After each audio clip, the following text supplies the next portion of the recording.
إن الحمد لله نحمده ونستعينه ونستغفره ونؤمن به ونتوكل عليه ونعوذ بالله من شرور أنفسنا ومن سيئات أعمالنا من يهده الله فلا مضل له ومن يضلل فلا هادي له وأشهد أن لا إله إلا الله وحده لا شريك له وأشهد أن محمدا عبده ورسوله أما بعد رب اشرح لي صدري ويسر لي أمري வாக்குறுதி பொதுதம் லிசானின் பருவோடு அன்பார்ந்த சகோதர சகோதரிகளே, தினமும் ஒரு செய்தி என்ற அடிப்படையிலே மார்க்க அடிப்படையில் ஒரு சில செய்திகளை பகிர்ந்து கொண்டு வருகிறோம். அதுபோல் இன்றைக்கு ஒரு சில செய்திகளை எனக்கு உங்களுக்குமாக நினைவுபடுத்திக் கொள்ள ஆசைப்படுகிறோம். அல்லாஹ் திருமறை குர்ஆனில் சொல்லும் போது ஆதம் அலைஹிஸ்ஸலாமும் ஹவ்வா அலைஹிஸ்ஸலாமும் செஞ்ச தவறின் அடிப்படையில் அது ஒரு நீண்ட ஒரு செய்தி. இப்படி வழிகட்ட பின்ன அவங்கள பூமிக்கு அனுப்புறான். பூமிக்கு அனுப்பும் போது அல்லாஹ் சொல்லக்கூடிய செய்தி என்னன்னு சொன்னா, நீங்க இங்க இருக்கிறதுக்கு உங்களுக்கு இல்லை, நீங்கள் குறிப்பிட்ட ஒரு காலம் வரை பூமியில் நீங்கள் வாழ்வீர்கள் அப்படின்னு சொல்லிட்டு எனது நேர்வழியை, எனது வேதத்தை, எனது நேர்வழியை யார் பின்பற்றுவார்களோ அவர் வழி தவற மாட்டார், அவர் பாக்கியம் இழந்தவராக ஆக மாட்டார் அப்படின்னு சொல்லி யாருக்கு முதல் நம்முடைய மூலப்பிதா மூல தாய் தகப்ப ஆதம் ஹவ்வா அலைஹிஸ்ஸலாம் அவர்களுக்கு அல்லாஹ் தஆலா அந்த செய்தியை கொடுத்து அனுப்புவோம். முதல் செய்தி சொல்லிட்டு எனது அறிவுரையை புறக்கணிப்பவனுக்கு அல்லாஹ் சொல்லும் போது எனது அறிவுரையை யார் புறக்கணிக்கிறாரோ ஆரம்பத்தில் அல்லாஹ் சொல்லிட்டான், அவனுக்கு நெருக்கடியான வாழ்க்கையே இருக்கிறது, மறுமை நாளில் நாம் அவனை குருடனாக எழுப்புவோம். பாருங்க, இந்த உலகத்துல வாழக்கூடிய மக்கள் இறை வேதத்தின் அடிப்படையில் வாழலன்னா அவன் குடும்பத்தில் நிம்மதி இருக்காது, சந்தோஷம் இருக்காது, மகிழ்ச்சி இருக்காது. எப்ப பார்த்தா பிரச்சனை, மனைவியோட பிரச்சனை, கணவனோட பிரச்சனை, சந்தோஷம் இல்ல, விட்டு கொடுக்கிற மனப்பான்மை இருக்காது. காரணம் என்ன? வேதத்தின் அடிப்படையில, குர்ஆனின் அடிப்படையில அவங்களுடைய வாழ்க்கை அமையாது. எப்பொழுதுமே சிந்தனை எல்லாம் எந்த சிரமங்கள் வந்தாலும் குர்ஆன் அடிப்படையில் அவங்க வாழ்க்கை இருக்குமானால், வேதத்தின் அடிப்படையில் வாழ்க்கை இருக்குமானால் அவங்க சிந்தனை எப்படி போகும்? டோட்டலா சரண்டர் ஆகும், விட்டு கொடுப்பாங்க, மகிழ்ச்சியா இருப்பாங்க, கஷ்டத்திலேயும் ஒரு சந்தோஷம், வருத்தத்திலேயும் வேதனையிலையும் ஒரு மகிழ்ச்சி இருக்கும்.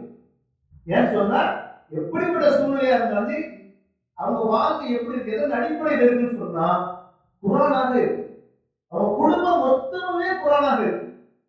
அல்லாஹ் சொல்லி காமிக்கிறான் பாருங்க, எனது அறிவுரை புறக்கணிப்பவனுக்கு நெருக்கடியான வாழ்க்கை இருக்கிறது.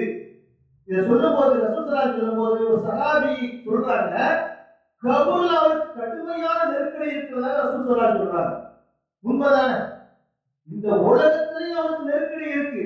இறை வேதத்தை பின்பற்றி வாழ்ந்தவன் இருக்கிற மகிழ்ச்சி காசு பணம் தேவையில்லை, காசு பணம் வேணும் தான், இல்லைன்னு சொல்லல, நல்ல குடும்பம் அமையணும், அதுதான் வாழ்க்கை.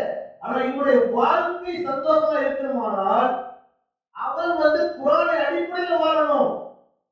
இல்லைன்னு சொன்னா, வேதத்தின் அடிப்படையில் வாழ்க்கை இல்லைன்னு சொன்னா எப்படி சந்தோஷம் இருக்கும்? நெருக்கடி தான் இருக்கும், நிம்மதி இல்ல. டாக்டர் மனசு பண்ணிட்டு இருப்பான், ஓய்வை கொண்டு அழைஞ்சிட்டு இருப்பான். ஏன் இல்ல? குர்ஆன் அடிப்படையில் அவனுடைய வாழ்க்கை இல்லை, வேதத்தின் அடிப்படையில் வாழ்க்கை இல்லை. இத ஆதம் அலைஹிஸ்ஸலாத்துக்கு அறிவுரையாக சொல்லி, உன் இஷ்டத்துக்குலாம் நீ உலகத்துல வாழ முடியாது, என்கிட்ட இருந்து நேர்வழி வரும், என்கிட்ட இருந்து வேதம் வரும். இந்த வேதத்தை பற்றி பிடித்து யார் வாழ்கிறாரோ அவருக்கு தான் சந்தோஷம் இருக்கும். இந்த கருத்தை அல்லாஹ் பதிவு செய்யறான்.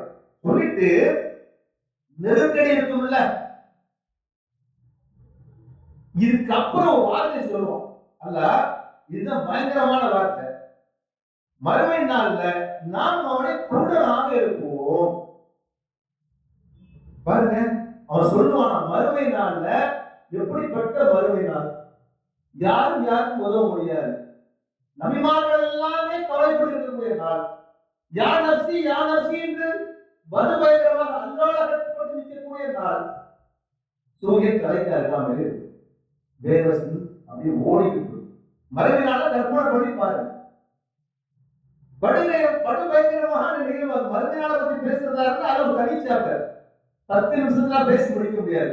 இந்த மறுமை நாள்ல கண்ணு தெரியக்கூடிய மக்களே தட்டு தடுமாறி ஓடி போயிட்டு இருப்பாங்க, வெறுண்டோடிட்டு இருப்பாங்க. தாய் மகனை கண்டு, தந்தை பிள்ளையை கண்டு, பிள்ளை தகப்பனை கண்டு, சகோதரன் சகோதரனை கண்டு, நண்பனை கண்டு வெறுண்டோடி இருக்கக்கூடிய நேரத்துல கூட்டனார் கபோதியா இருப்பாங்க. அவர் கண்ணு தெரியாதான். ஏன் தெரியுமா? அவன் கேட்பானா, இந்த கண்ணு தெரியாம அந்த விருப்பப்பட்டவர் கேட்பானா அந்த நேரத்துல, காலரப்பி நிம கஷ்டத்தனி ஆமா கற்பூத்து பசீரா, என் இறைவனே இந்த உலகத்துல நான் பார்வையுடையவன் இருந்தேன், நீ ஒண்ணுமே கண்ணே தெரியல. பாருங்க, இந்த உலகத்துல கண்ணு தெரியலன்னா அவனுக்கு நம்ம இறக்கப்படும், கட்டு தருமாறி அவனை ஓரம் கட்டுவான், இப்படி போங்க பாய், இப்படி போங்க, கை பிடிச்சு கொண்டு போவோம். அங்க யாருமே யாரையும் காப்பாற்ற முடியாதுங்க. இப்படிப்பட்ட நாள் அவன் அப்படியே கை சேர்ந்து கொண்டு அவனும் ஓடிட்டு இருக்கும் போது இவன் வந்து கேட்பான், அப்படி இப்படி உனது இறைவா எனக்கு கண்ணு தெரியலப்பே, நான் மட்டும் உலகத்துல பார்வையுடனே இருந்தேனே அப்படி கேட்பான். கேட்கக்கூடிய நேரத்துல, இந்த இறைவனே நீ ஏன் என்னை குரலா அனுப்பினாய்?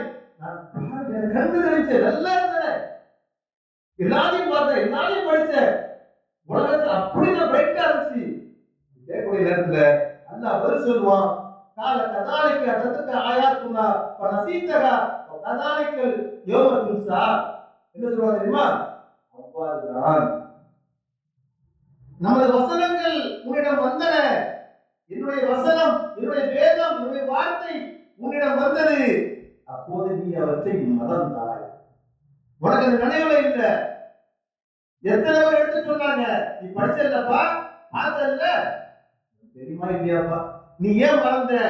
நீ அதை பின்பற்றல, வட்டி வாங்க, பொய் சொன்ன, ஏமாத்துல, பிராடு பண்ண, எல்லா விதமான அசிங்கமான காரியங்கள் செஞ்ச, எல்லாமே எதுக்கு எதிரா? நீ என்னுடைய வசனத்தை மறந்து செஞ்ச. நீ அதை மறந்தல்ல, அதே போன்று இன்றைய தினம் நான் உன்னை மறந்துட்டேன், இந்த மறக்கடிக்கப்பட்டாய், நீ போடுறோம். அல்லாஹ் நம்மை மறக்கடித்து விட்டால், மறந்து விட்டால், அல்லாஹ் என்னை உங்களை பாதுகாக்கணும். என்னுடைய நிலைமை, உங்களுடைய நிலைமை என்ன நிலைமை? இந்த வசனங்களை சொல்லும் போது போங்க பாய், உங்களுக்கு இதான் வேலையா?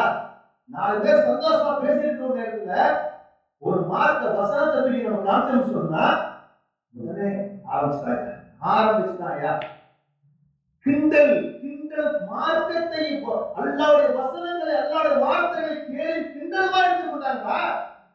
இப்படிப்பட்ட வேதம் அது, எப்படிப்பட்ட வார்த்தை அது? அப்ப இந்த மாதிரியான மக்களுக்கு அல்லாஹ் சொல்லக்கூடிய செய்தி என்னன்னா, வரம்பு மீறியும் தன் இறைவனின் வசனங்களை நம்பாமல் இருப்பவனுக்கு இவ்வாறுதான் கூலி வழங்குவோம். உலகத்திலையும் கபூர்ல உலகத்திலேயே நெருக்கடி இருக்கும்.